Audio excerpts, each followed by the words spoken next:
Bab 1103, meminta untuk mati dan berakting dalam film. Rasanya mengerikan. Tapi Mephisto adalah pembangkit tenaga listrik yang telah mengalami kesuksesan dan kegagalan berkali-kali. Sesaat kemudian, dia menahan amarahnya dan mempertimbangkan pertanyaan paling penting, siapa yang melakukannya? Odin, itu tidak mungkin. Meskipun seseorang dari Asgard baru-baru ini pergi ke bumi, itu jelas bukan Odin. Odin, pembangkit tenaga listrik teratas di alam semesta yang telah menaklukkan 9 alam, telah menetap di Asgard ribuan tahun yang lalu, tidak ada lagi catatan tentang dia melakukan kampanye perang. Yang kuno, itu, mungkin dan tidak. Sorcerer Supreme misterius ini bisa membuat altar khusus benar-benar menghilang dalam sekejap dengan keahliannya, tapi dia lebih fokus untuk menjaga dari Dormammu dimensi gelap. Setelah bertahun-tahun melakukan operasi sederhana, Mephisto memahami hal ini dengan jelas. Alasan dia hanya mengirim klonnya ke bumi untuk membuat keributan adalah karena itu berhenti hanya untuk menyentuh garis bawah yang kuno. Jika dia berani turun dalam wujud aslinya, yang kuno tidak akan keberatan memukulinya seolah-olah dia adalah Dormammu. Wanita tidak boleh terprovokasi, apalagi wanita botak ini. Big Shot wanita ini memiliki sihir Sorcerer Supreme yang bisa mengguncang banyak dimensi, dia benar-benar tidak bisa diprovokasi. Saat dia merenung, Mephisto tidak bisa memikirkan kemungkinan tersangka. Ada banyak target yang mencurigakan, tetapi mereka tidak mungkin mengambil tindakan. Wajah Mephisto yang sudah hitam menjadi semakin hitam. Gelombang demi gelombang asap hitam menyebar dari wajahnya, dan lolongan yang tak terhitung terdengar.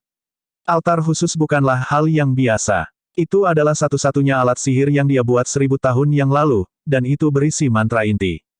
Dengan menggunakan benda ini, dia telah memperoleh jutaan jiwa dari bumi. Itu bisa berubah bentuk, dan mengambil bentuk sesuai dengan pikiran seseorang. Kemudian, itu bisa menggunakan berbagai metode untuk menggoda orang agar jatuh dan mengumpulkan jiwa-jiwa premium untuknya. Dia ingat bahwa lebih dari 200 tahun yang lalu, altar telah diambil oleh orang-orang percaya palsu dari beberapa dewi nasib, dan itu tampak seperti alat tenun. Sejak itu, orang-orang percaya yang tidak berotak dan palsu itu telah memberinya jiwa-jiwa premium tanpa henti, yang sangat membuatnya senang. Siapapun yang menggunakan altar khusus juga menjual jiwa mereka sendiri. Begitu orang percaya palsu yang mendapat keuntungan dari altar khusus ini mati, jiwa mereka menjadi miliknya. Dengan cara ini, Mephisto, pengusaha berhati hitam ini, memakan semua orang di dalam game, tidak ada yang terhindar. Secara alami, dia sangat senang dengan altar khusus ini.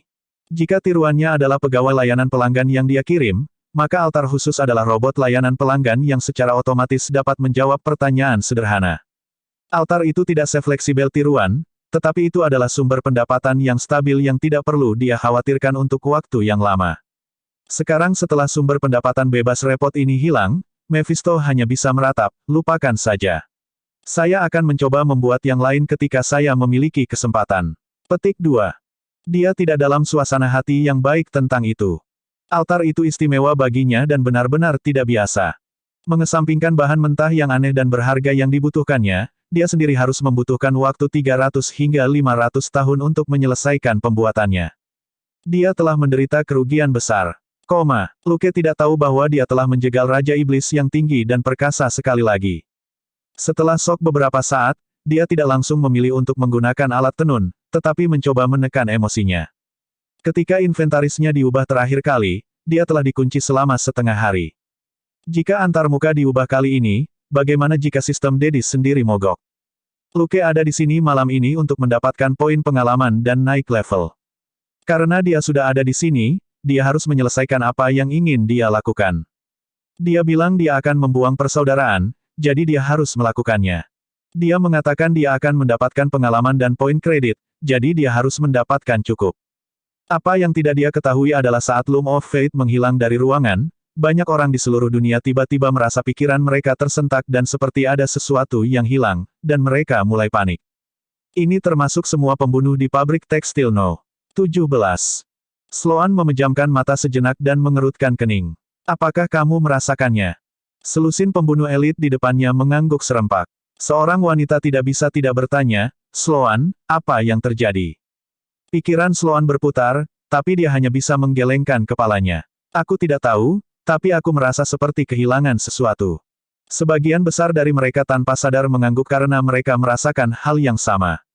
Untuk sesaat, semua orang memandang Sloan, berharap dia bisa memberi mereka jawaban. Orang tua ini mengendalikan informasi rahasia di persaudaraan. Dia mungkin tahu sesuatu tentang apa yang baru saja terjadi. Sayangnya, wajah Sloan menjadi gelap, dan pada akhirnya, dia hanya berkata, "Aku lelah." Membubarkan. Dia kemudian berbalik dan pergi. Selusin orang saling memandang dengan bingung. Setelah bertukar pandang, mereka hanya bisa bangun dan bersiap untuk pergi. Bang, bang, bang, tiba-tiba, tembakan sporadis terdengar. Semua orang melihat ke pintu. Apa yang sedang terjadi? Apakah ini serangan musuh? Ayo pergi dan lihat. Dengan dua kalimat sederhana, semua orang bergegas ke pintu. Mereka cepat dan memiliki nomor di pihak mereka. Mereka tidak takut meskipun Cross yang datang. Suara tembakan terdengar beberapa kali lagi, tapi kemudian tiba-tiba berhenti. Mendengar suara tembakan, semua orang tahu bahwa orang tersebut sedang baku tembak dengan para penjaga, tetapi tidak melakukan serangan, orang itu hanya membalas ketika penjaga menyerangnya. Yang lebih menakutkan adalah bahwa musuh hanya menembak sekali untuk setiap beberapa tembakan yang dilakukan oleh penjaga. Jelas, beberapa penjaga telah kehilangan nyawa mereka dalam pertarungan. Para pembunuh segera mencapai pintu masuk depan, dan melihat bahwa para penjaga di dinding dan di menara telah berhenti menembak.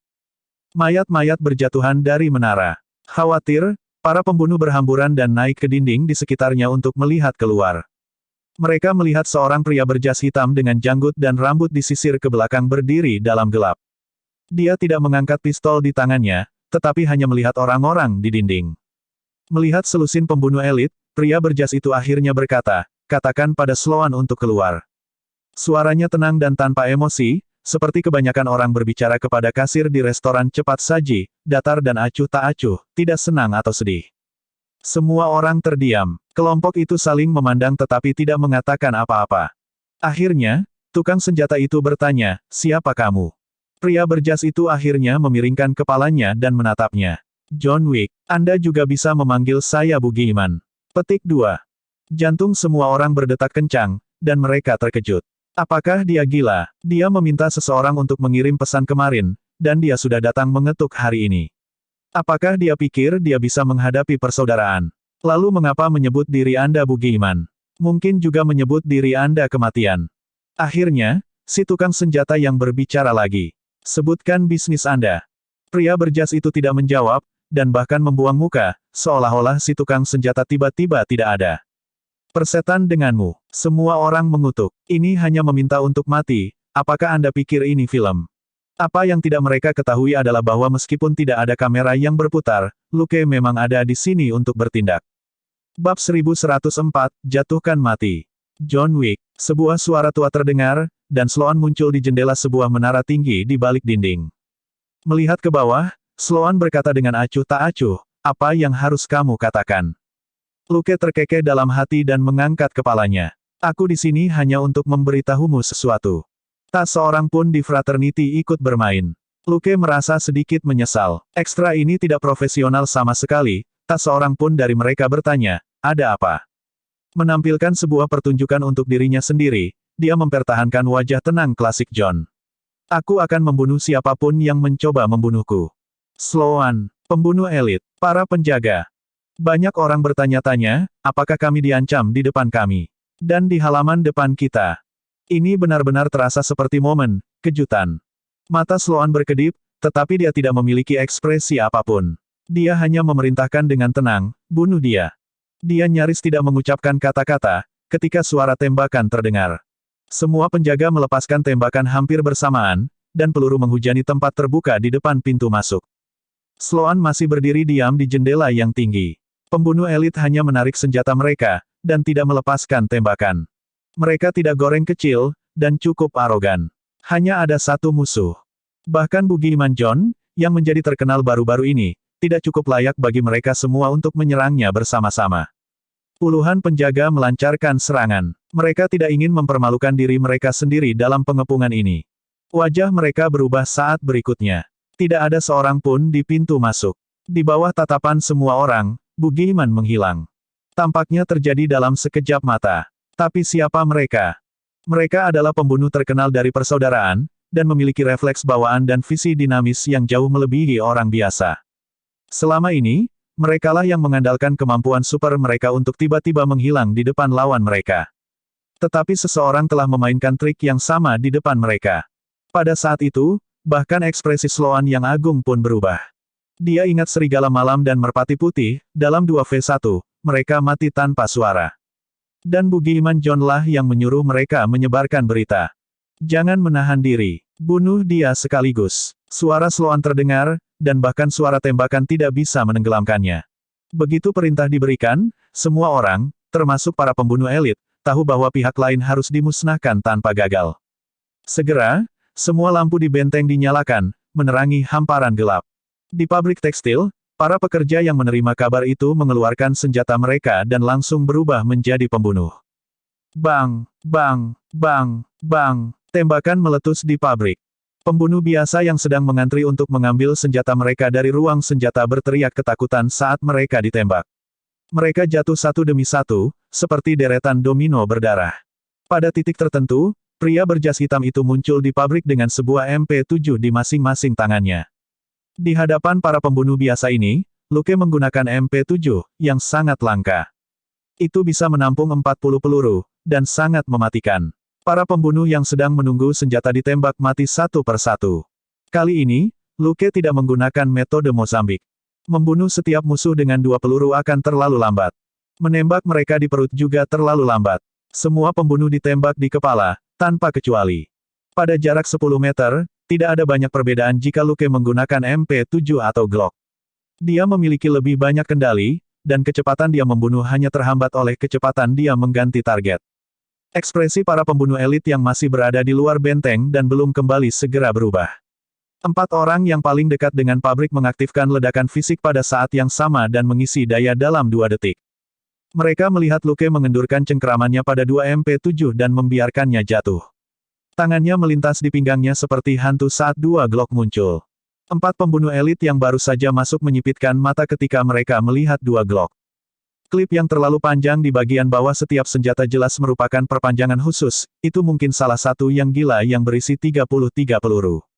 Ditambah dengan kecepatan menembaknya, Luke bisa menggunakan Glock seperti senapan mesin ringan dalam jarak dekat. Bang, bang, bang, bang. Di bawah tatapan para pembunuh elit, moncong kedua senjata Glock melepaskan senjata mematikan. Pembunuh biasa di pabrik baru saja dimusnahkan oleh MP7, ketika lebih banyak dari mereka kehabisan jalan. Mereka berada di gedung samping, dan segera bergegas ketika mereka mendengar suara tembakan. Lorong yang mereka lalui biasanya digunakan untuk memindahkan barang, jadi cukup lebar untuk dilalui truk besar. Lorong itu lebarnya 5 meter, dan para pembunuh berkerumun seperti sarang lebah.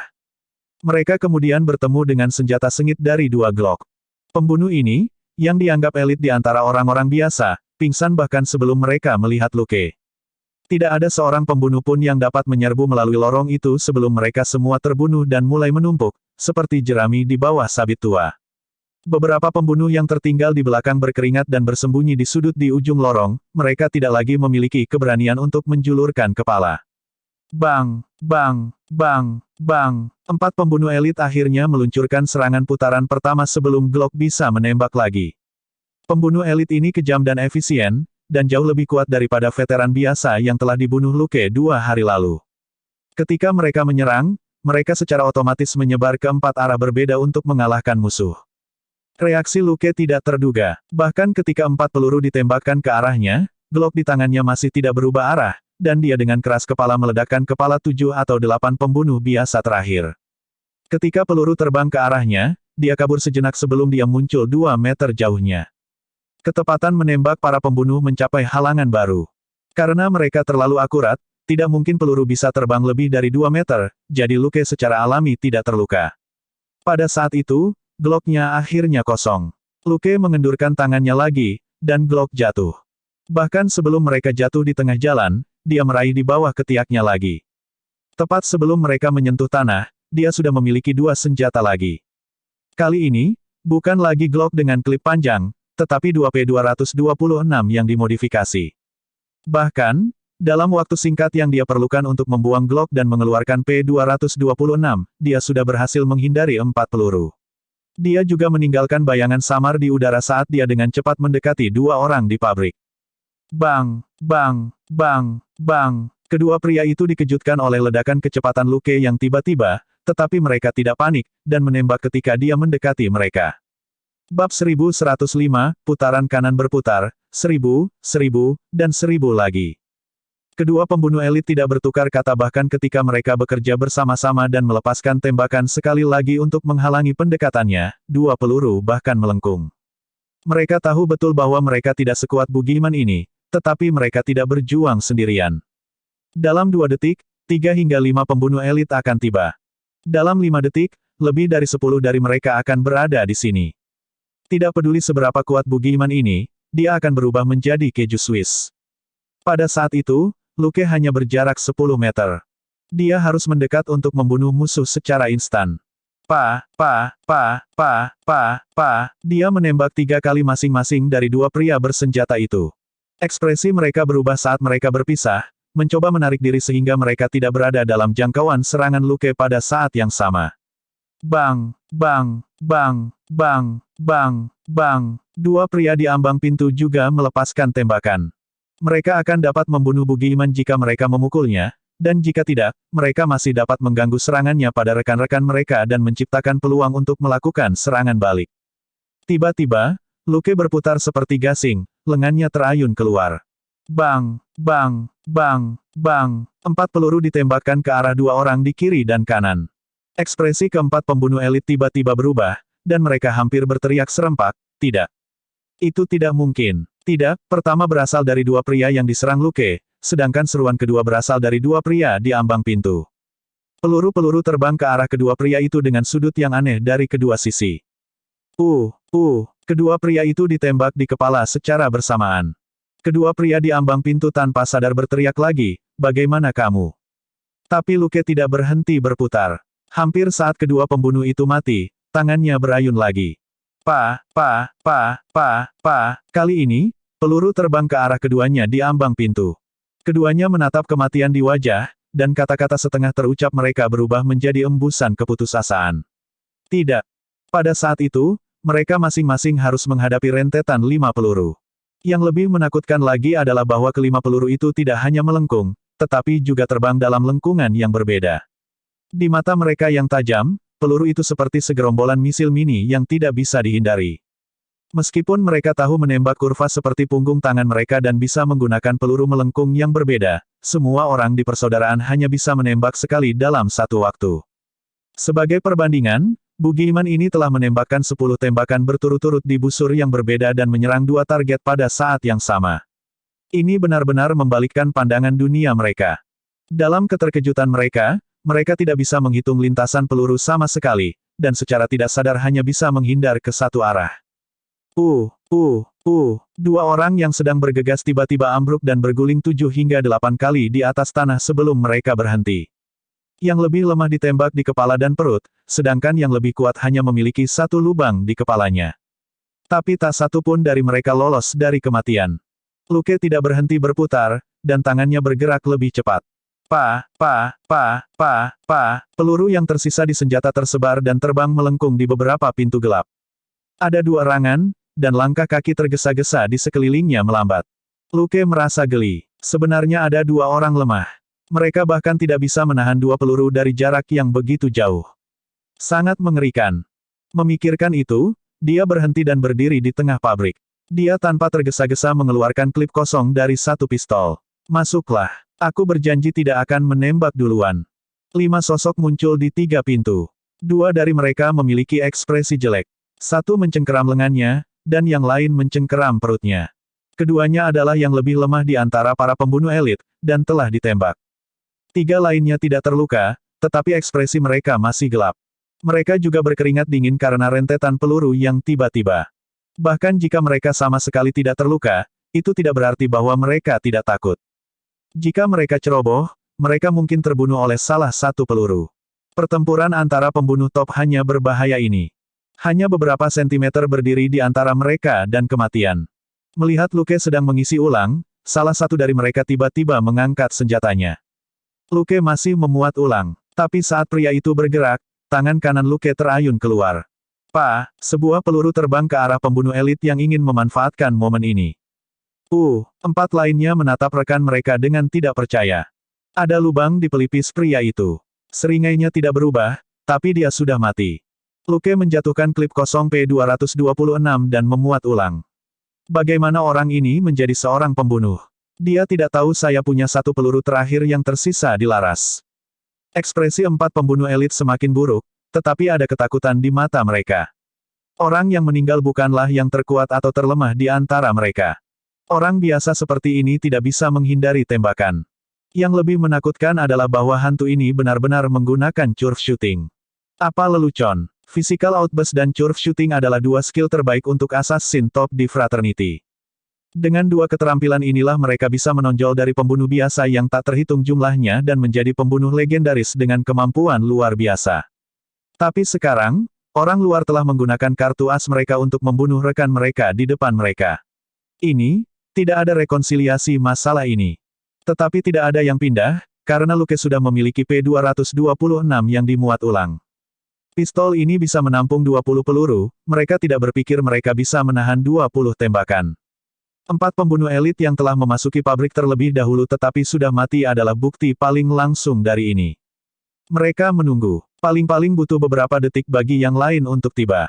Apa yang tidak mereka ketahui adalah bahwa Luke telah menambahkan sedikit telekinesis ke peluru terakhir. Dengan sedikit lebih cepat dan sedikit pergeseran arah, peluru yang bisa dengan mudah dihindari itu mengenai sasarannya. Luke mengisi ulang P-226 lainnya tanpa tergesa-gesa dan melirik keempat orang itu. Mereka merinding di sekujur tubuh mereka. Mereka bukan orang biasa, dan dapat dengan mudah mengatakan bahwa Luke tidak memandang mereka dengan ketakutan atau bahkan kegembiraan, seperti anak kecil yang menghitung biskuit. Sebenarnya, Luke memang berpikir, 1000. 5 pembunuh elit yang baru saja meninggal masing-masing bernilai rata-rata sekitar 1000 pengalaman dan poin kredit, yang sedikit lebih banyak dari yang diharapkan Luke. 4 orang di depannya hanyalah angka di matanya. Setelah mengisi ulang, tangan Luke turun secara alami saat dia melihat sekeliling. Bab 1106, Anak Muda, kamu tidak tahu apa-apa tentang kekuatan. Beberapa detik kemudian, orang-orang diam-diam muncul di pintu dan jendela satu per satu saat mereka mengepung Luke. Mereka tetap diam dan hanya mengamatinya. Tangan mereka berkedut, tetapi mereka berhasil menahannya. Mayat 5 pembunuh elit cukup mengintimidasi, mereka setidaknya memiliki dampak yang lebih besar daripada tubuh lebih dari 100 pembunuh biasa. Untuk sesaat, udara di pabrik hampir membeku. Berdiri di tengah, Luke tidak melakukan apa-apa. Seperti harimau, dia mengamati serigala yang perlahan memanfaatkan posisinya. Bugiman, apa yang kamu tunggu? Suara seorang lelaki tua terdengar, dan Sloan berjalan keluar dari lorong gelap saat dia mengerutkan kening pada Luke. Lukas berkata, kamu. Sloan bertanya, apakah kamu akan memohon belas kasihan? Lukas menggelengkan kepalanya. Tidak, aku hanya takut kamu akan lari. Sebuah cahaya terang melintas di mata Sloan. Lalu apa yang kamu tunggu? Luke berbalik untuk menatapnya dan tiba-tiba tersenyum. Tidak, jangan salah paham. Saya tidak menargetkan Anda. Saya hanya ingin mengatakan bahwa kalian semua di sini adalah sampah. Ketika dia mengatakan paruh terakhir dari hukumannya, 13 pembunuh elit yang tersisa, termasuk Sloan, tidak mengerti apa yang dia maksud. Tapi Sloan, si rubah tua, adalah yang pertama bereaksi. Bukankah orang ini hanya mengejek mereka? Dipermalukan, wajah Sloan menjadi gelap saat dia berteriak, kamu menghitung kematian. Orang lain juga bereaksi dengan cepat. Itu mungkin kurang dari 0,1 detik sebelum mereka bereaksi, dan wajah mereka tampak seperti baru saja makan kotoran. Tapi Luke menutup matanya, merentangkan tangannya, dan menghela nafas. Dunia ini sangat indah. Bunuh dia. Tanpa ragu-ragu, Sloan memberi perintah. Semua pembunuh mengangkat senjata mereka. Bang, bang, bang, bang. Aku seharusnya tidak begitu kasar, suara Luke bergema di pabrik, dan masih bisa terdengar jelas bahkan di antara suara tembakan. Seorang pembunuh elit yang melesat di antara alat tenun tertembak di kepala, dan sosok dalam setelan hitam muncul di belakang benang. Serangkaian peluru tidak mengenai apa-apa. Ini tidak bagus, suara tenang itu berlanjut. Pembunuh kedua datang melawan moncong pistol. Dia ditembak di dahi pada jarak 1 meter, dan dia tidak bisa menghindar tepat waktu. Tidak baik, kata-kata itu diikuti oleh tembakan kedua yang cepat, yang mengenai pembunuh ketiga yang menerjang Luke, dan menusuk matanya. Hanya cinta. Pak, sosok hitam yang nyaris tak terlihat langsung menutupi lebih dari 10 meter dan melintas melewati dua alat tenun. Dan keadilan. Pak, melewati dua alat tenun, pembunuh keempat dan kelima pingsan setelah mereka ditembak di kepala. Akan bertahan selamanya. Pak, pembunuh keenam yang ketakutan mencoba berbalik dan melihat sosok hitam yang menyerangnya dari belakang, tetapi darah meledak di bagian belakang kepalanya dan tubuhnya menabrak alat tenun. Sejumlah besar darah mewarnai kain menjadi merah, menciptakan pola aneh di atasnya. Bawa ke dunia. Pak, pembunuh ketujuh berlari ke samping dan mencoba melarikan diri dari pabrik. Sosok hitam yang tidak bisa dia lihat dengan jelas melintas melewatinya dan menembakkan peluru ke otaknya. Kehidupan baru. Pak, pembunuh ke-8 baru saja melompat keluar jendela, ketika dia terkena peluru melengkung di pelipisnya dari samping. Kegembiraan melarikan diri masih ada di wajahnya, tetapi dia tidak lagi bernapas. Jadi, aku menantikannya. Bang, bang, bang, bang. Perdamaian dunia. Bang, bang, bang, bang. Dengan dua kalimat terakhir, peluru terbang seperti badai. Seperti tentara pemberani yang mengelilingi musuh, mereka menerbangkan 4 pembunuh elit yang tersisa. Tidak, kedua orang lemah yang telah ditembak oleh Luke di awal berteriak lagi. Baru pada saat itulah mereka menyadari bahwa dua peluru yang ditembakkan Luke bergerak dalam bentuk huruf S. Curve shooting tidak termasuk gerakan seperti itu. Itu curang. Pikiran itu melintas di benak mereka tepat sebelum kepala mereka meledak. Dua pembunuh lainnya telah ditangani oleh 4 peluru kurva S. Mereka pingsan bahkan sebelum mereka bisa berteriak. Pabrik itu sepi sekali lagi. Luke mengangkat kepalanya dan menutup matanya. Dia merentangkan tangannya dan mengangkat senjatanya, seperti seorang bintang yang baru saja menyelesaikan penampilan terakhirnya. 10 meter jauhnya, wajah Sloan hitam. Sama seperti itu, 12 pembunuh bayaran terkenal dengan kemampuan luar biasa telah meninggal. Mereka lebih kuat dan lebih cepat, dan mati dengan sangat cepat. Menghadapi Luke, yang bertekad untuk melenyapkan mereka, mereka tidak lebih mampu menahan serangan daripada pembunuh biasa dari beberapa hari yang lalu.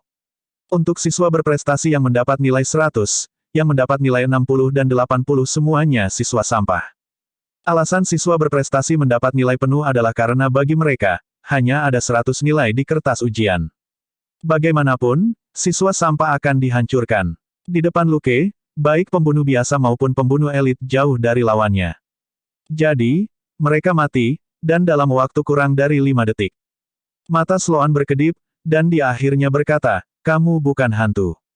Luke perlahan membuka matanya dan menatap mata lelaki tua itu. Senyum tipisnya masih ada. "Selamat, kamu mendapatkannya." Sloan menatapnya sejenak, lalu berkata lagi, "Membunuh seseorang, membacakan puisi, dan masih begitu kuat." Berhenti sejenak, dia tiba-tiba berkata, "Kamu adalah V itu." V tanpa topeng tersenyum. Lukas tersenyum lagi. "Itu benar, kamu mendapatkannya lagi. Sekarang, saya telah memutuskan untuk memilih Anda sebagai satu-satunya penonton yang beruntung yang mati di tempat." Bang, bang, dia mengangkat senjatanya dan menembak. Sloan menghindari dua peluru dan mengeluarkan pistol antik. Bang, bang, bang, bang, 4 peluru benar-benar dibelokkan. Luke sedikit terkejut, tetapi dia menghindari serangan itu dan tersenyum. "Sepertinya kamu juga bukan orang Sloan yang kukenal." Saat dia berbicara, dia menembak lagi tanpa ragu-ragu. Sloan mengelak lagi dan wajahnya akhirnya menjadi gelap. "Anak muda, kamu tidak tahu apa-apa tentang kekuatan." Saat dia berbicara, dia mengangkat senjatanya, dan lengannya berubah menjadi bayangan saat Mauser menembak tanpa henti tepat ke arah Luke, seolah-olah Sloan sedang menekan untuk tembak-menembak jarak dekat. Menyipitkan matanya, Luke bertemu langsung dengan pria itu tanpa ragu-ragu, dan menembak balik dengan 2 kali lipat kekuatan tembak. Dia mengaktifkan versi lengkap dari gunfighting. Dengan kekuatan ledakan dan fisiknya yang luar biasa, dia mengelak ke kiri dan ke kanan, dan benar-benar menghindari peluru. Di sisi lain, Sloan tidak menghindar sama sekali, dan hanya menerjang ke depan. Di tengah cahaya dan percikan api, Luke menyadari bahwa peluru yang mengenai Sloan hanya meninggalkan lubang peluru di dalam dirinya. Bab 1107, pisau terbang keluar. Sloan berkulit gelap, tetapi warna darahnya tidak berbeda. Lubang peluru tidak mengeluarkan darah, tetapi menyemburkan asap hitam. Sloan tampaknya tidak terpengaruh sama sekali saat dia bergerak. Sebaliknya, dia menerjang ke depan lebih cepat. Kerusakan fisik tidak berpengaruh. Memikirkan itu, Luke menjatuhkan senjatanya dan mengeluarkan 2 pisau. Mereka berdua sekarang sangat dekat satu sama lain, dan Sloan telah menghabiskan peluru di pistolnya. Dia membuang pistol Mauser-nya dan meraung, "Kamu benar-benar membuatku menggunakan kartu trufku. Pergi ke neraka." Puci, puci. Mereka melintas satu sama lain, dan suara daging yang dipotong terdengar. Sloan tiba-tiba berbalik, kaget dan marah di wajahnya. "Itu tidak mungkin. Bagaimana kamu bisa begitu kuat?" Petik 2. Begitu dia mengatakan itu, asap hitam menyembur dari selusin luka di tubuh bagian atasnya dan menutupi sebagian besar tubuhnya. Luke juga berbalik, senyum di wajahnya hilang. Dia tampak tenggelam dalam pikirannya, asap hitam ini sepertinya adalah kenalan lama. Bahkan orang biasa pun bisa mencium bau belerang dan membusuk dari asap hitam. Mengapa baunya sangat mirip dengan monster tua Mephisto itu? Kemudian, dia melihat wajah dan tubuh Sloan sedikit melengkung, seolah-olah dia akan berubah menjadi asap hitam. Luke menerjang maju lagi, dan pisau di tangannya berubah menjadi dua garis cahaya gelap yang menyelimuti tubuh bagian atas Sloan. Meskipun Sloan telah ditebas puluhan kali, dia masih tidak membela diri. Tinjunya menghujani, di luar dugaan, dia ahli dalam pertarungan jarak dekat. Sloan, bos lama persaudaraan yang tampak seperti memiliki satu kaki di kuburan, sebenarnya menggunakan tinjunya alih-alih pistol. Itu benar-benar mengagumkan. Memikirkan itu, kilau tak terlihat menutupi pisau di tangan Luke. Pemusnahan dasar, diaktifkan. Puci, puci. Sloan, yang telah ditebas puluhan kali lagi, kehilangan momentumnya. Dia melolong dan berguling-guling di tanah. Baru saja, Luke telah menempelkan pemusnahan dasar kedua pisau tempur. Saat mereka bentrok, anggota tubuh Sloan dipotong tanpa ragu-ragu. Dia, yang berpikir bahwa dia tak terkalahkan, segera kalah. Pada saat itu, Sloan mengalami kehancuran. Bentuk ini, yang tidak dapat dipengaruhi oleh serangan fisik, adalah sesuatu yang dia peroleh dengan susah payah dari Loom of Fate. Itu adalah kemampuan yang menakutkan dan praktis. Sloan telah lolos dari kematian beberapa kali dengan itu. Bos besar dan pelindung di belakang persaudaraan sangat kuat, tetapi masih tidak bisa menggantikan Sloan dan mengambil kendali organisasi karena Sloan memiliki kemampuan yang menakutkan ini. Ketika pihak lain telah menguji air dengan bergerak, mereka tidak hanya tidak mampu menempatkan Sloan di tempatnya, dia membayar mereka kembali 2 kali lipat. Sloan tidak membunuh pelindung, dia baru saja membunuh pengawal elit yang menemani orang itu. Semuanya menjadi tenang setelah itu. Selama Sloan terus mengendalikan persaudaraan, pelindung hanya bisa menggunakan uang untuk memerintahkan para pembunuh elit berkeliling. Mereka memiliki hubungan yang lebih dekat daripada antara klien dan tentara bayaran, tapi itu sama sekali bukan hubungan bos dan bawahan. Juga karena kemampuan inilah Sloan, yang pada awalnya menggunakan senjata, diam-diam mempelajari banyak keterampilan tempur di kemudian hari, dan menjadi mesin pembunuh yang sangat kuat. Kerusakan fisik tidak berpengaruh padanya, dan tidak ada batasan waktu berapa lama dia bisa menggunakan ledakan fisik. Dia bisa dengan mudah membunuh semua anggota persaudaraan lainnya, jadi tidak ada yang berani melawannya. Namun, ada harga tinggi yang harus dibayar untuk menggunakan kemampuan kebal, dan butuh waktu untuk bersiap. Sloan tahu bahwa biayanya tinggi, dan dia tidak akan pernah menggunakannya jika dia bisa. Karena itu, dia menahan diri dan tidak mengambil tindakan, meskipun bawahannya terbunuh satu demi satu. Selama dia bisa membunuh lawan yang kuat seperti Luke, kehilangan beberapa anak buahnya tidak sia-sia. Pelindung mereka memiliki banyak uang dan sumber daya, dan orang-orang cadangan yang dimiliki Sloan hanya perlu dilatih selama 3-5 tahun sebelum mereka menjadi pembunuh elit persaudaraan akan pulih. Juga, ketika dia melihat bawahannya melawan Luke, dia yakin dia bisa membunuh pria arogan ini. Setelah semua pembunuh elit tewas, Sloan tahu dia harus mengambil tindakan. Bahkan jika masih ada lusinan penjaga di luar, mereka hanyalah sekelompok bukan siapa-siapa di depan Bugiman John. Ketika dia akhirnya bergerak, babak pertama berjalan persis seperti yang Sloan bayangkan. Peluru Luke tidak berguna untuk melawannya. Bahkan jika dia mengeluarkan 2 pisau, itu hanya upaya terakhir. Asap hitam akan kembali ke tubuh Sloan, dan dia akan baik-baik saja. Banyak musuh yang kuat runtuh ketika mereka melihat ini, dan segera melarikan diri. Dia memutuskan untuk menangkap pembuat onar ini dan menyiksanya sampai mati sehingga dia bisa melampiaskan amarahnya pada bawahannya.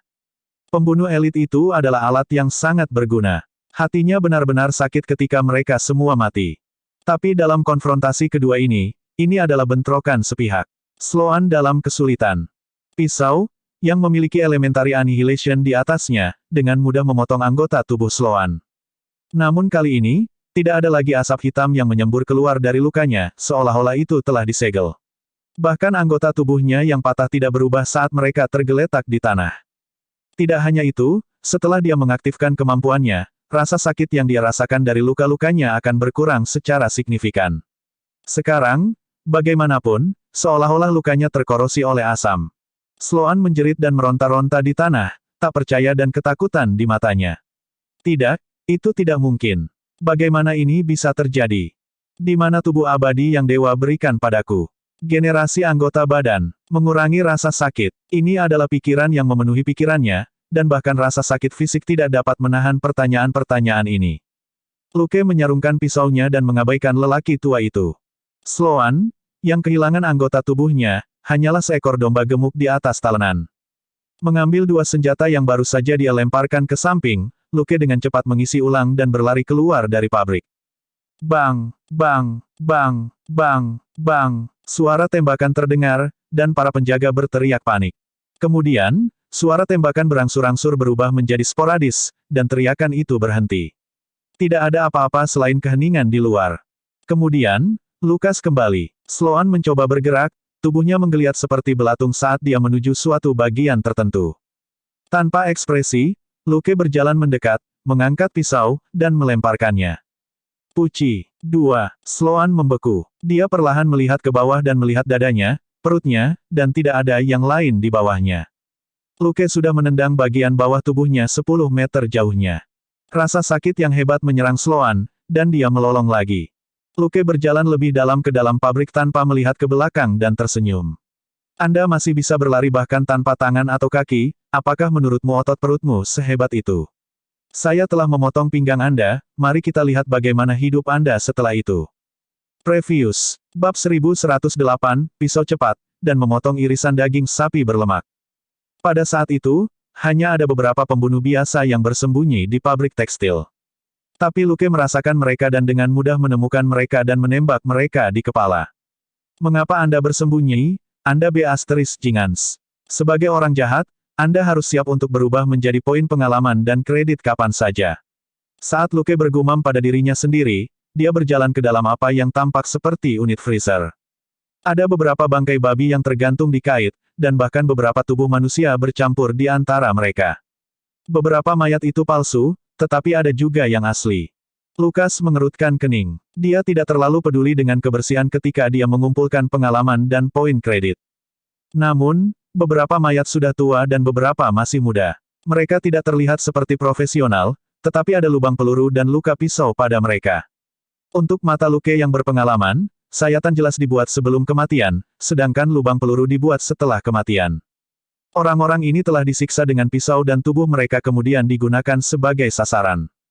Perilaku gila persaudaraan itu menjijikkan. Mereka bahkan tidak memiliki rasa hormat yang paling mendasar bagi orang-orang. Berjalan masuk, dia menoleh perlahan, seolah mencari sesuatu. Tiba-tiba, terdengar raungan saat pancang logam menembus bangkai babi dan langsung menuju punggung Luke. Seolah-olah Luke memiliki mata di punggungnya. Dia berbalik pada saat yang tepat untuk menghindari serangan diam-diam. Tangan menyapu pinggangnya, dia menghunuskan dua pisau militer sekali lagi. Di tengah dentingan yang menggelegar, seorang gemuk berjanggut kekar dalam rompi dan celemek menabrak Luke dengan pisau daging di satu tangan dan tongkat besi di tangan lainnya. Senjata-senjata itu saling bertautan, logamnya melengking. Gerakan mereka halus dan cepat. Meski tidak menggunakan gaya bertarung yang sama, mereka berdua sangat akrab dengan pertarungan jarak dekat. Perbedaannya adalah si gendut meraung saat dia menebas dengan pisau, dia buas dan biadab, seperti monster. Luke, di sisi lain, hanya mengacungkan pedangnya tanpa suara. Selama pertarungan mereka, lemak akan menabrak bangkai babi tanpa keraguan, tetapi Luke bahkan tidak menyentuh dagingnya sekalipun. Sementara si gendut berteriak dan semakin bersemangat, Luke tiba-tiba berkata, hanya itu yang kamu miliki. Nyah. Sebelum si gemuk bisa mengerti apa yang dimaksud Luke, dia merasakan kekuatan mengerikan meledak dari pisau. Meskipun si gemuk adalah orang yang kekuatannya paling meningkat dengan ledakan fisik di persaudaraan, tidak mungkin dia bisa melawan ini.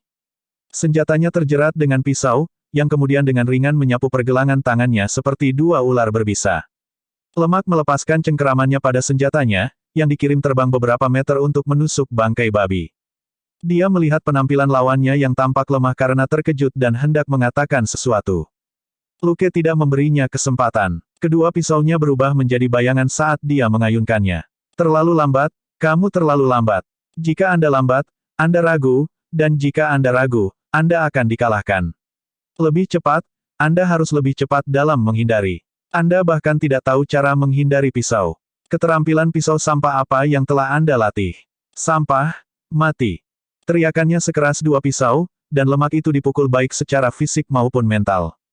Seolah-olah dia telah disetrum oleh listrik, lemak itu bergoyang ke kiri dan kanan di tengah-tengah cahaya gelap yang tak terhitung jumlahnya, tetapi tidak jatuh. Hanya darah yang berceceran dari pisau hitam yang berubah menjadi butiran darah yang terbang dalam busur yang tak terhitung jumlahnya di dalam freezer. Begitu omelan itu selesai, si gemuk menatap Luke dengan tak bernyawa. Bibirnya bergerak saat dia berkata, "Pisau yang bagus, sangat cepat, cepat." Berdebar. Bang! Dia jatuh berlutut dengan bunyi gedebuk, dan dia jatuh lagi. Darah merah gelap mengalir keluar dari bawahnya dan menodai tanah. Luke terkekeh dan menebas tiang logam yang tertancap di bangkai babi di sebelahnya. Dengan tebasan pisaunya, pasak itu terlepas. Dentang. Puci. Tongkat logam terbang keluar dan menusuk kepala lemak yang tergeletak di tanah. Sempurna. Lemak ini disebut jagal, dan merupakan salah satu pembunuh elit. Jika ada satu kesamaan yang dia miliki dengan alias Lux Ghostbutcher, itu adalah jumlah orang yang tak terhitung jumlahnya yang telah dia bunuh. Luke baru saja membunuh orang jahat untuk mendapatkan kredit. Orang ini tidak hanya membunuh demi uang, dia juga suka membunuh orang yang tidak bersalah. Jagal adalah seorang psiko yang suka nongkrong di ruang jagal, jadi dia tidak berpartisipasi dalam pertempuran barusan. Tapi orang ini sudah ada dalam daftar hitam Luke, dan tidak bisa dibiarkan hidup. Pengalaman 1800 dan poin kredit sudah cukup untuk membuktikan bahwa tangan orang ini berdarah dan dia pantas mati. Setelah membunuh orang gila, Luke berkeliaran di sekitar pabrik tekstil dan melemparkan apapun yang dia minati ke dalam inventarisnya. Dia kemudian kembali ke tempat Sloan yang setengah mati itu, dan membawanya ke ruang jagal. Menemukan sebuah kail, Luke menggantung orang tua itu dan berkata, "Ceritakan semua tentang pelindung di belakangmu." Mata Sloan berkedip. "Aku tidak tahu." Sebelum dia selesai, dia berteriak dengan darah yang mengental. Pisau militer Luke menyapu melewatinya dengan ringan, dan sepotong daging hitam jatuh ke tanah. Tidak apa-apa, masih banyak tempat yang bisa dipotong. Juga, tubuh abadimu ini sangat mengagumkan. Aku tidak perlu khawatir tentang kematianmu. Dia yakin bahwa lelaki tua itu masih ingin hidup, dan sedang mencari kesempatan untuk melarikan diri, dia tidak ingin mati. Kalau tidak, begitu keadaan abadi yang tidak biasa ini dihilangkan, Sloan pasti akan mati dengan sangat cepat. Lukas menggelengkan kepalanya. Mungkin tidak secepat itu. Beberapa orang yang dipotong pinggangnya bisa hidup lama. Tapi bibir Sloan tertutup rapat, dan tubuhnya yang aneh tidak merasakan sakit apapun, dia bahkan tidak perlu bernapas. Menggunakan penginduksi padanya pada dasarnya tidak berguna. Hanya pemusnahan dasar yang bisa menyebabkan pria itu kesakitan. Luke memotong setumpuk besar daging, seperti sedang mengiris daging sapi, sebelum dia bisa mengekstrak banyak kecerdasan. Meski begitu, lelaki tua ini sangat tidak jujur. Dia berbohong lagi dan lagi ketika ditanya tentang ramuan untuk mandi obat, tetapi dia tidak tahu bahwa Luke sudah menyelidiki semuanya. Terlepas dari lokasi spesifik bahan utama pemandian obat, Luke tahu segalanya. Bahkan jika Sloan keras kepala dan bunuh diri, itu tidak banyak mempengaruhi Luke. Luke secara alami tidak keberatan untuk mengiris lebih banyak daging, membuatnya sangat tipis hingga hampir transparan. Baru pada saat itulah dia akhirnya mendapatkan informasi tentang bahan baku utama. Itu adalah ekstrak dari bunga aneh di kedalaman hutan Amazon, yang di beberapa suku primitif disebut anggrek darah. Sloan telah mendirikan perkebunan rahasianya sendiri di sana, dan tak seorang pun di persaudaraan yang mengetahuinya. Setelah mendengar tentang ekstrak Blood Orchid, Luke tertarik. Dia mengeluarkan jarum suntik kecil dari sakunya. Apakah ini? Bab 1109, memahami sebelum kematian. Maaf. Melihat cairan merah delima di dalam botol, Sloan langsung putus asa. Untuk apa menyiksaku jika kamu sudah tahu? Kamu gila. Luke merasa sedikit malu karena dia benar-benar tidak tahu. Cairan merah delima inilah yang dicari para penjahat saat kapal Robert dan Catherine dibajak. Gurita raksasa mutan yang muncul kemudian juga bergegas mengejar benda ini. Luke telah mempelajarinya untuk sementara waktu, tetapi tidak membuat kemajuan apapun, jadi dia mengesampingkannya untuk saat ini. Obat-obatan bukan bagian dari keahlian Tony Stark, dan tidak ada gunanya menyia-nyiakan ekstrak anggrek darah yang langka ini. Itu hanya diuji pada Carter, Ghost Rider sebelumnya, dan pria itu masih hidup dan menendang. Memikirkan itu, hati Luke melonjak. Musim panas lalu, apakah orang-orangmu membajak kapal pesiar Atlantik untuk mencuri ekstrak Blood Orchid? Sloan mengangguk putus asa. Iya, Lukas bertanya, mengapa? Seseorang menyuap para pekerja dan penjaga di perkebunan untuk mencuri sejumlah ekstrak anggrek darah. Setelah saya tahu, saya mengirim seseorang untuk mencurinya kembali, kata Sloan. Luke bertanya, apakah berita itu bocor? Sloan berkata, saya membuang para pekerja dan penjaga. Saya kemudian meminta seseorang membunuh penjual dan dalangnya, tidak ada yang membuat masalah untukku lagi setelah itu. Pada saat itu, Luke pada dasarnya mengerti bahwa ekstrak anggrek darah yang dia pegang berasal dari kumpulan yang telah dicuri. Dia berpikir sejenak, lalu bertanya, bos besarmu tidak pernah menginginkan ini untuk dirinya sendiri. Sloan berkata, dia melakukannya, tapi aku membunuh lusinan pengawalnya dan mengobrol dengannya di samping tempat tidurnya. Dia berhenti bertanya setelah itu.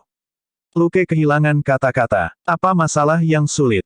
Tapi setelah dipikir-pikir, jika dia bertemu Sloan tanpa Elementary Annihilation, akan sulit untuk menghadapinya. Sloan tidak bisa mati, tidak takut sakit, dan bisa pulih dengan cepat. Ditambah dengan curve shooting dan physical outburst, tidak banyak orang di dunia ini yang bisa menghentikannya. Apakah dia tidak pernah berpikir untuk bekerja denganmu untuk membuat obat yang bisa menyelamatkan nyawa? Luke masih sedikit penasaran. Sloan berkata, menggunakan ledakan fisik terlalu banyak menyebabkan kegagalan organ dan kematian. Menggunakan curve shooting terlalu banyak akan menyebabkan kerusakan otak dan membuat Anda menjadi lumpuh. Pemandian obat harus digunakan untuk pemulihan, jika tidak, semakin banyak pertempuran yang dilakukan oleh para pembunuh elit, semakin cepat mereka akan mati. Bagaimana saya bisa memberikan ini? Luke mengusap dagunya. Lalu, jika semua orang berhenti menggunakan dua kemampuan ini dan pensiun, mereka masih bisa hidup dengan baik, kan? Sloan tersenyum pahit. Siapa yang bisa menolak menggunakan kekuatan semacam ini? Lukas mengerti dengan sempurna. Ini adalah cara Sloan untuk diam-diam mengendalikan eselon atas persaudaraan. Sayang sekali Cross telah muncul, dan dia adalah yang terbaik dalam skema dan sniping jarak jauh yang ekstrim. Dia sudah bisa menyiksa fraternity tanpa menggunakan physical outburst dan curve shooting, kontrol dan keseimbangan kekuasaan Sloan tidak berhasil padanya. Tapi Sloan tidak bisa dikatakan bodoh. Pikiran cepat Cross dan sniping jarak jauh yang ekstrim keduanya merupakan bakat terbaik. Persaudaraan telah berkecimpung dalam bisnis ini selama bertahun-tahun dan telah mempersiapkan banyak pembunuh, tetapi hanya satu keajaiban yang muncul. Sekarang, Luke telah mempelajari poin kunci tentang mandi obat. Melihat Sloan, dia bertanya, ada kata-kata terakhir. Sloan menatapnya lekat-lekat. Aku sudah memberitahumu apa yang ingin kamu ketahui. Kalau begitu, beritahu aku satu hal sebelum aku mati. Luke mengangguk dan berkata, lanjutkan. Sloan, siapa kamu sebenarnya? Luke berkata, bukankah kamu sudah menebaknya? Aku V. Sloan, itu tidak mungkin. Bagaimana bisa V menjadi bugiman? Puci. Mata Sloan melebar, dan dia merasakan sakit yang tajam di kepalanya, seolah-olah pisau baja yang terbakar telah menembus otaknya. Saat berikutnya, kesadarannya meledak dan menghilang. Maaf, tapi aku suka membiarkan orang mati dengan pertanyaan yang tak terjawab. Luke menarik kembali pisaunya. Melihat pemberitahuan sistem, Luke melihat bahwa dia sekarang memiliki pengalaman dan poin kredit untuk membunuh Sloan, dan dia menyimpan tubuh di Space 1. Sistem, kumpulan pikiran jahat telah terdeteksi. Dapat dikonversi menjadi 1000 poin kredit atau untuk mengubah fungsi inventaris. Konversi, modifikasi. Luke melihatnya, lalu tatapannya menyapu, irisan daging sapi, dan keempat anggota badan yang ditinggalkan Sloan, sebelum dia memasukkannya ke dalam ruang 1. Seperti yang dia harapkan, ada pemberitahuan sistem lain, tetapi hal-hal ini hanya dapat diubah menjadi 900 poin kredit. Dengan kata lain, Sloan, paket ini, dapat diubah menjadi hampir 2000 pengalaman dan poin kredit, yang merupakan 1/10 dari nilai Blackheart. Itu tidak banyak, tapi itu untung. Memikirkan itu, Luke mengeluarkan ponselnya. Ini aku, John Wick. Saya ingin membuat reservasi makan malam untuk 187 orang. Alamatnya adalah Bergen Utara, pabrik tekstil No. 17, saya tidak bercanda. Aku akan menunggumu di pintu masuk setengah jam lagi. Dengan itu, dia berjalan keluar. Ketika dia mencapai tembok tinggi pintu masuk, dia duduk di benteng dan mulai menyenandungkan sebuah lagu. Luke merasa bahwa dia masih kekurangan sesuatu. Dia mengeluarkan sebotol bir dan sekantong kacang asin dari sakunya. Sambil menyesap birnya dan memecahkan 2 kacang, dia mengangkat kepalanya dan melihat ke langit. Ah, sayang sekali tidak ada bulan malam ini. Amitabha, luar biasa, luar biasa. 20 menit kemudian, sebuah van dan truk kontainer melaju ke depan pabrik tekstil. Hal pertama yang mereka lihat adalah pria berbaju hitam duduk di dinding, seperti orang yang sedang bersantai di teras depan rumahnya sendiri dengan minuman. Seorang lelaki tua kurus keluar dari van dan bertanya, apakah Anda yakin kita bisa masuk untuk membersihkan? Luke mengangguk dan tidak mengatakan apa-apa. Dia hanya melemparkan tas. Orang tua itu menangkapnya dengan mudah dan membukanya. Dia melihat 4 gulungan koin emas. Ini adalah gulungan standar untuk koin emas, ada 50 dari mereka di setiap gulungan. John telah menggunakan banyak koin emas, dan tentu saja tidak cukup. Luke baru saja menemukan ini setelah mencari-cari di fraternity. Bagus, dia bisa menggunakannya untuk mengumpulkan mayat anggota persaudaraan. Pria tua itu mengangkat kepalanya lagi. Terlalu banyak. Luke memasukkan kacang lagi ke dalam mulutnya. Tip. Setelah keheningan singkat, lelaki tua itu melepas topinya dan membungkuk. Merupakan kehormatan bagi saya untuk melayani Anda, Tuan. Pada saat yang sama, selusin pria yang turun dari kendaraan membungkuk hormat. Luke hanya menyenandungkan jawaban dan berdiri. Botol bir dan kulit kacang sudah disimpan dalam inventaris Luke, tidak ada yang lain di sini layak berlama-lama. Pada saat lelaki tua itu dan yang lainnya mengangkat kepala, sosok di dinding telah menghilang. Pria tua itu menghela nafas dan berbalik untuk melihat anak buahnya. Tutup mulutmu. Jika ada yang bertanya tentang malam ini, katakan pada mereka untuk datang mencariku. Mengerti. Semua orang berkata, mengerti. Orang tua itu memimpin, dan tidak terlalu terkejut melihat mayat orang-orang itu tergeletak di tanah. Namun, ketika dia memasuki pabrik utama, ekspresinya berubah dan dia berseru, astaga. Ya ampun. Wow, bab 1110, Tuan Wick yang kompeten ingin beristirahat.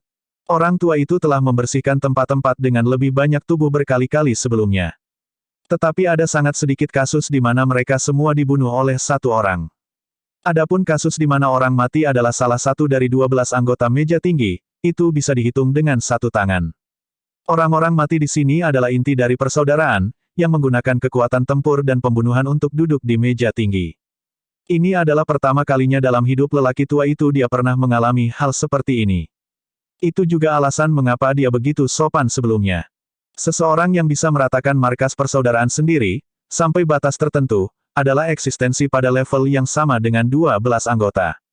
Satu orang tidak dapat dibandingkan dengan kelompok, tetapi orang ini mampu membunuh sebagian besar orang yang menentangnya, termasuk 12 anggota dan bawahan langsung mereka.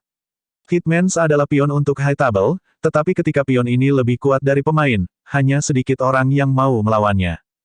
Tidak ada yang bodoh. Hanya seorang idiot yang akan mengambil tindakan ketika tidak ada untungnya. Selain itu, Bugiman John adalah yang terbaik dalam penyergapan dan pembunuhan. Berapa banyak orang di meja tinggi yang bisa menghindari pembunuhan olehnya? Orang tua itu tidak tahu apa yang akan dilakukan High Table terhadap John di masa depan, tetapi sebelum membuat pengumuman, John adalah eksistensi yang harus ditakuti. Saat mereka membersihkan, mereka berpisah dan memeriksa identitas mayat. Penyortiran awal segera dilakukan, dan seorang asisten berjalan dengan ekspresi terkejut tetapi bersemangat. Dia berkata dengan suara rendah, "Bos, kami telah memeriksa, kecuali Sloan, 18 pembunuh elit lainnya semuanya mati, 17 kepalanya diledakkan, dan hanya tukang daging yang luka pisau dan dipaku ke tanah." Pria tua itu menarik napas dalam-dalam, dan melambai pada asistennya untuk kembali bekerja. Setelah asisten pergi, dia mengeluarkan teleponnya dan melakukan panggilan. Dia berkata dengan suara rendah, "Winston, saya perlu memberitahu Anda berita besar. Ini tentang Tuan Wick."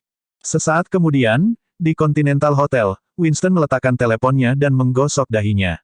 Dia bergumam, "Tenang, aku perlu tenang. Biarkan aku berpikir, biarkan aku berpikir." Dia selalu mengagumi John Wick, dan tahu bahwa orang ini sangat cakap. Tapi kali ini, bukankah kamu terlalu mampu? Jika Anda sangat hebat, mengapa Anda tidak mengatakannya lebih awal? Akankah si idiot Santino masih berani memprovokasimu? Winston tidak bisa tidak jatuh pingsan. Bukannya berita itu tidak berharga, tapi tetap saja tidak berguna. John telah membersihkan inti persaudaraan sendiri, Winston belum pernah mendengar hal seperti itu selama bertahun-tahun. Salah satu dari 12 anggota meja tinggi, dan satu dengan kekuatan tempur yang sangat kuat, telah terbunuh begitu saja. Meskipun anggota yang mewakili persaudaraan di meja tinggi masih hidup, Sloan dan selusin pembunuh elit semuanya mati. Sloan, khususnya, tidak ambil bagian selama bertahun-tahun, tapi Winston tahu beberapa rumor itu. Anggota High Table hanyalah kepala persaudaraan, sedangkan tubuh yang mewakili kekuatannya adalah Sloan dan para pembunuh elit. Jika hanya kepala persaudaraan yang tersisa, apa gunanya? Bahkan jika orang ini menggunakan angkatan bersenjatanya sendiri untuk menutupi kekurangannya, itu tetap tidak bisa dibandingkan dengan Sloan. Setelah membangun kembali dirinya sendiri, persaudaraan paling banyak akan memiliki tubuh bayi dan kepala besar, itu akan melemah secara signifikan untuk waktu yang lama. Mengingat keluarga Tarasov, yang telah kehilangan setidaknya 30% dari pasukannya, dan fakta bahwa kedua pewaris Camora telah meninggal, Winston tidak bisa menahan diri untuk tidak menghela nafas. The High Table tidak akan tetap tenang setelah ini. Setelah panggilan telepon itu, berita bahwa semua anggota inti persaudaraan telah meninggal menyebar dengan cepat. Telepon berdering satu demi satu di malam hari. Para bos tercengang oleh berita itu dan segera mempertimbangkan manfaat apa yang bisa mereka peroleh.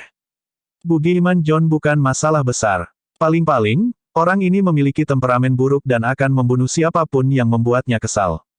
Tetapi sebagian besar dari mereka yang membuatnya kesal sudah mati, dan semua orang belum memprovokasi dia. Manfaat nyata terletak pada tiga pihak, yaitu Tarasov, Camora dan persaudaraan. Siapa yang meminta mereka untuk membuat marah Bugiman? Kekuatan mereka sekarang telah turun secara signifikan. Dibandingkan dengan Bugiman yang sendirian dan tangguh, yang tidak menawarkan keuntungan, ketiga organisasi ini memiliki yang paling berharga untuk didambakan. Persaudaraan khusus, dari petarung kuat hingga petarung top, telah sepenuhnya dimusnahkan dalam satu malam, itu seperti domba gemuk yang siap untuk diambil. Bagaimana mereka bisa menyebut diri mereka Big Shots jika mereka tidak memotong beberapa potong daging untuk diri mereka sendiri? Untuk sesaat, sepertinya sesuatu yang lebih besar dari sebelumnya akan terjadi di High Table. Di sisi lain, Luke, yang memicu kekacauan, telah kembali ke rumah. Setelah berbicara dengan Selina, Luke pergi ke ruang bawah tanah. Mengambil napas dalam-dalam, dia menekan tombol untuk memodifikasi antar muka sistem. Apakah terlalu memilukan untuk menyerahkan Loom of Fate demi 500.000 poin kredit? Hehe, itu tidak mungkin. Setelah upayanya baru-baru ini, ia telah mendapatkan lebih dari 100.000 pengalaman dan poin kredit. Pengalaman dan poin kredit selalu bisa diperoleh. Namun, ada sangat sedikit contoh ketika fungsi sistem dapat ditingkatkan. Jelas bahwa hanya item dengan atribut magis yang bisa menarik perhatian sistem. Tentu saja, Luke tidak bisa membiarkan ini pergi. Setelah dia menekan tombol, sistem menjadi sunyi. Luke merasakan benda itu masih ada di sana, tapi dia tidak bisa menggunakan salah satu fungsinya. Setelah menguji inventarisnya dan antar muka sistem, dan menemukan bahwa mereka memang tidak tersedia, dia tidak memikirkannya. Setelah malam ini, apapun yang terjadi selanjutnya, dia akan beristirahat selama beberapa hari. Berita tentang persaudaraan yang dimusnahkan sudah cukup mengintimidasi. Bahkan jika 12 anggota memutuskan untuk berurusan dengannya, itu tidak akan secepat ini. 3 anggota terkemuka menderita kerugian besar, tidak mungkin bahwa yang lain akan terburu-buru untuk keluar dan membuat diri mereka terbunuh. Kemungkinan besar, itu masih akan mengikuti rencana yang Luke dan Gianna buat sebelumnya, yaitu sumpah darah dengan Santino tidak pernah selesai. Dengan alasan ini, mungkin saja Gianna, pewaris Camora yang dibangkitkan ini, akan didesak untuk membalas dendam atas adiknya, atau High Table akan langsung mengeluarkan perintah pengucilan dan pembunuhan. Tentu saja, semua ini tidak akan melewati Gianna. Luke tidak terburu-buru, begitu pula Gianna. Semakin lama ini berlarut-larut, semakin kuat posisinya sebagai kepala keluarga. Luke telah membunuh banyak anak buah Camora, tetapi mereka adalah orang-orang bodoh tua yang mengandalkan senioritas mereka dan tidak mendengarkan perintah, atau orang-orang yang bekerja untuk Santino. Hanya orang-orang ini yang mati, begitu juga pengawal dekat mereka, kekuatan nyata Camora tidak digunakan sama sekali. Selain itu, kerugian ini bukanlah kerugian bagi Gianna. Sebaliknya, mereka akan secara signifikan meningkatkan kendalinya atas Camora. Setelah beberapa bulan penyesuaian, dia hanya akan menjadi lebih kuat. Sebagai kaki tangannya, Gianna akan berbagi informasi terkait dengannya. Dengan salah satu dari 12 anggota sebagai mata dan telinganya, Luke tidak takut dengan apapun yang direncanakan meja tinggi.